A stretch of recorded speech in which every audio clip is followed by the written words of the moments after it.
Mark Walsh here from Embodied Yoga Principles. Today we're going to look at taking space and privacy. So taking space or being seen posture is a way to explore exactly that. In life at times we need to step up to be seen, to be public, to be viewed, to be big, whether it's, I remember I used to work with kids years ago and I used to, like 100 kids in a field, and I'd say, guys, everyone listen up. The same when I'm teaching large groups, the same virtually if I'm online in a big way, which I often am. There's a way to be seen, and that can be difficult for some people. And equally, we need to be private and we need to go into ourselves. We need to come in. Both of those things are extremely helpful and worth exploring. We have a couple of postures for those that are pretty obvious, really. I've seen other systems use them. So yeah, Tonya and Ekaterina, once again, helping me out. Thank you both. Let's do taking up space, first of all. So feet should be about a bit wider than a yoga mat, depending on how long your legs are, toes pointing out, hands up above shoulder height, fingers open, and the face is open, so it's not like, it's a sense of reaching through the 5 limbs of the head, the arms, and the legs. No back bend, which is a common mistake. That's a different posture. It goes into enthusiasm. And the sound you can make to get into it is like, bah! That's it. Great. So we're really taking up space, we're really being seen, and again, you can ask yourself, the EYP process, where do you need to do this in your life? Is this familiar? Coach yourself with this process. This could be a practice. There was a woman who was shy to speak in a boardroom meeting, a senior executive in a company I was working with, and this is one of the postures that I gave her to practice every day, along with authority posture. So that's taking up space. Is it familiar? How is it for you too?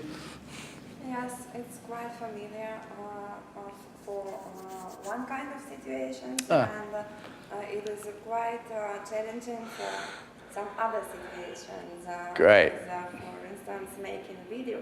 Right, so yeah, being on big film, right? It doesn't help, does it, for a lot of people? Yeah, it took me a while to get that. And so this is a really interesting point on a few fronts, actually. One, that it's situational to some degree. It's also cultural. Like one of the EYP teachers, Jamie, did a session in part of the United States, and in the picture, everyone's like, hey! Like they're all like saying, like doing this. Like, culturally, Americans can be quite good at this compared to, say, British or Dutch or Japanese. And then it's situational that, you know, you might notice in one area you can do it, in another you can't. And equally, you know, for our marketing, for putting ourselves out there in the world, like for me to do video or Facebook or whatever I'm doing, I need to be able to do this. So it can really hold back a yoga teacher if you find it difficult to not take space. Anyway, the camera thing, I totally get. It took me a while. So well done for staying with it. You can come out of it if you want. And Tonya, how was it? How was it for you? That was familiar. I'm enjoying it, but I felt that I need some feedback and support. So at the end, I went from this posture. Okay. Because I don't see anybody here. No audience, right? Yeah, no audience. So they're relational. All these postures are relational, so it's a bit weird doing it without that. I find it easy on camera in a way, but just doing it on your own at home can feel difficult. There, and nobody's there, so. Okay. So we could go into a whole coaching process around that. We won't now, but there's an interesting doorway if I was coaching her. And then privacy posture. So you can do this standing or sitting. Do you want to show the standing version? So the feet together. And I do it the heels a little bit apart now. So slightly duck-footed. Yeah, just slightly. Or sitting here. Normally the knees are together, or, you know, if you know, just physiologically that's uncomfortable. This feeling of coming in. If people can't sit like this, they can sit cross-legged, but again, with the feeling of coming in. And the hands here, a common mistake is to put the elbows out. So the elbows down, elbows down. So you often see in yoga this. The correct way is the elbows in, the head slightly tilted, but not much. And you draw your entire attention in. It's a little bit tricky to teach a video doing it, actually. So you're drawing all your intention into your body, into your breath. I mean, a lot of yoga feels like this. This is one of the great benefits of like a gentle hatha yoga class, is this drawing in. I'm letting my pelvis, I'm noticing my pelvis was forward slightly, which is very engaged, so just letting it come back slightly. Coming back onto your heels, so it's down and in. I'm noticing I'm really enjoying this today, probably because I was just in a very public event with lots of people at. And you might ask, where do you need more? Where do you need to be more private, withdrawn, to come offline for a bit? How are you finding this, you two? If I can take you out of your restful. I'm feeling back home, back to myself. Ah, nice. I can afford time for myself to think, to meditate, to stay quiet.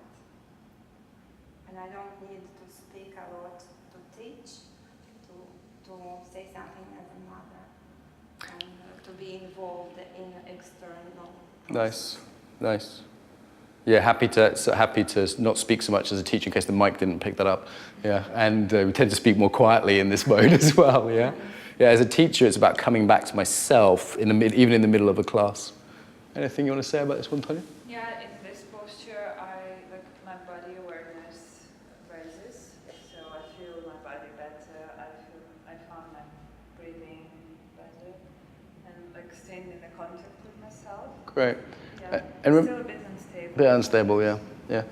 Remember, we have micro postures in EYP too. So in life, we're not going to like go blah, or, but we can just take into ourselves a little bit. Or, you know, for example, when I'm standing, I might go from standing like this, and if I want to take a bit more space, I might just stand a bit wider. It's a bit of a power posture if you've come across Amy Cuddy.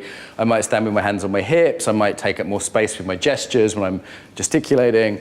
Yeah, and so standing in that natural way of taking up a bit more space rather than standing, you know, like a shy teenager who's like, oh, you know, coming in that way. Yeah, or the opposite. I might, let's say we're co-teaching. I might be like, right, it's all about me, blah, blah, blah. And I might go, oh, let Tonya say something. It's my part to say, thank you, Mark. And I know, as someone who's naturally quite big, it's part of my Irish cultural heritage and my job. I have to, when I'm co-training, I do deliberate, or when I'm with my wife, sometimes I want to make some space, you know? So rather than like, this is sort of like man-spreading in the bigger sense of the word, not just with your knees, but the whole thing. So yes, I'll shut up now.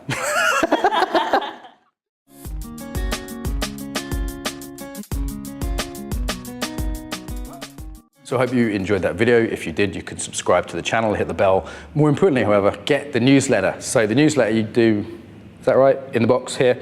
Okay. So why you would want the newsletter, so you hear about the best videos, so you actually ask me questions, you can reply to the newsletter, I'll reply. You can hear about events, teacher trainings, other things that are happening, and stay in touch more reliably. So newsletter there.